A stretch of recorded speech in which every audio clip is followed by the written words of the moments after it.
आणि यानंतर एक महत्त्वाची अपडेट हाती येते। काँग्रेसच्या निवडणूक समितीनं बैठकीला सुरुवात केली आहे। या बैठकीसाठी महाराष्ट्रातले काँग्रेसचे नेते काँग्रेस मुख्यालयामध्ये दाखल झालेत। सोनिया गांधी, मल्लिकार्जुन खरगे यांच्या उपस्थितीमध्ये काँग्रेसची बैठक होणार आहे। पण उशीर झाल्यामुळे नाना पटोले यांना धावपळ करत बैठकीला पोहोचावं लागलं। बैठकीला उशिरा पोहोचल्यानं नाना पटोले यांच्यावर महाराष्ट्र प्रभारी रमेश चेन्नीथला हे रागावल्याची माहिती समोर आली आहे।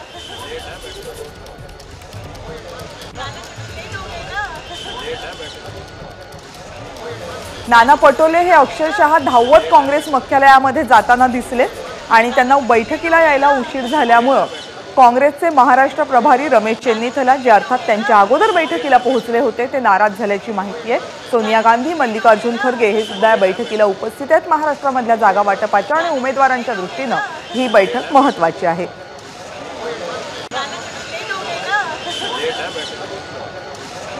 काँग्रेस मुख्यालयाची दिल्लीमधली ही दृश्य आहेत ज्या बैठकीला सध्या नाना पटोले यांच्यासह विरोधी पक्षनेते विजय वडेट्टीवार, सतेज पाटील, बाळासाहेब थोरात, वर्षा गायकवाड या सुद्धा उपस्थित आहेत महाराष्ट्रामधून।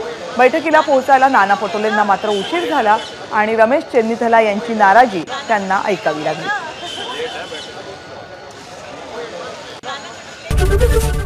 एबीपी माझा, उघडा डोळे बघा नीट।